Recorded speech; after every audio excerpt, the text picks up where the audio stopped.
Welcome back to Tipping Point. I'm your host, Kara McKinney. Let me start off with a question. Does greater government intervention in the private market increase or decrease overall prices for consumers? I'll give you a second here to think about it. We can even add, as you're hearing, some Jeopardy final question thinking music for you. Okay, so you got your answers? Now, I obviously can't see or hear any of you, but I'm pretty confident you guys know that prices and costs go up and not down, the more meddling there is. You all understand this intuitively, and yet a sitting U.S. Senator didn't, until now, at least somewhat. Massachusetts Senator Elizabeth Warren is having an Obamacare epiphany, as per the Wall Street Journal. More than a decade after she helped to ram through without a single Republican vote the legislation that Nancy Pelosi told us you have to pass it first to find out what's in it, well, now we're finding out what's in it the hard way. Even immediately after Obamacare went into effect, you may remember, many Americans lost access to their doctor, despite Obama's promises to the contrary. And they saw their premiums increase as well, also contrary to Obama's promises. And now the monopoly monster that was created inside an already insidious healthcare system absolutely thrived during the COVID years of tyranny just a few short years later. Warren is now teaming up with her Republican colleague, Senator Mike Braun of Indiana, to write a letter to the Inspector General of the Department of Health and Human Services.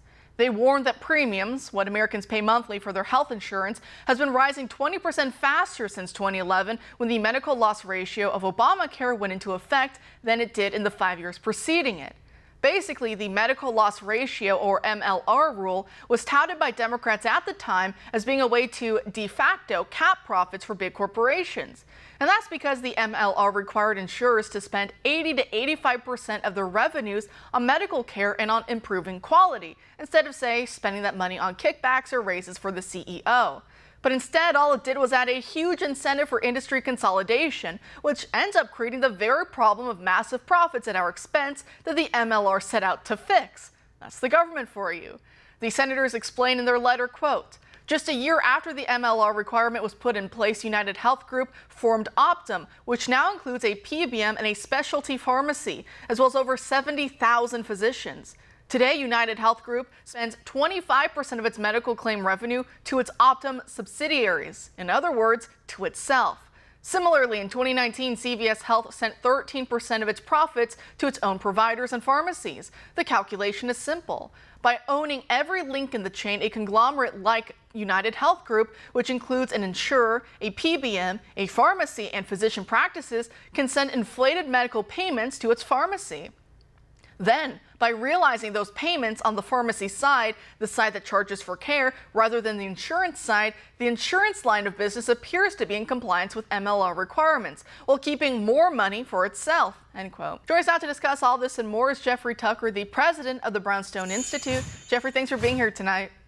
Such a pleasure, Kara. Nice to see you. Great. So is Elizabeth Warren actually having an epiphany, or is she, like the Wall Street Journal is insinuating here, only admitting partially the truth in order to justify even more government intervention?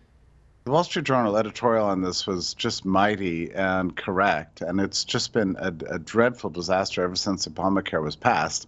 And the Republicans were supposed to repeal it, but they were never willing to go all the way with the free market, so they decided to sideline this. They made some cosmetic changes, but healthcare in this country has become, a massive fascistic enterprise in league with the state, and it's harming Americans' health. I mean, Americans spend more on per capita on health care than really any country in the world, and yet we're living through a healthcare crisis. So what does that tell you? And if Americans had to pay for their healthcare out of pocket, they would find this not even worth it. I mean, it's only because of the corporate provided healthcare insurance and the corporatist healthcare industry that this thing gets done at all. It's really a tremendous tragedy. I wish that the Republicans would start making this a priority, because it's a disaster for independent contractors and anybody seeking to have normal health care according to market standards. It almost doesn't exist in this country, contrary to the reputation.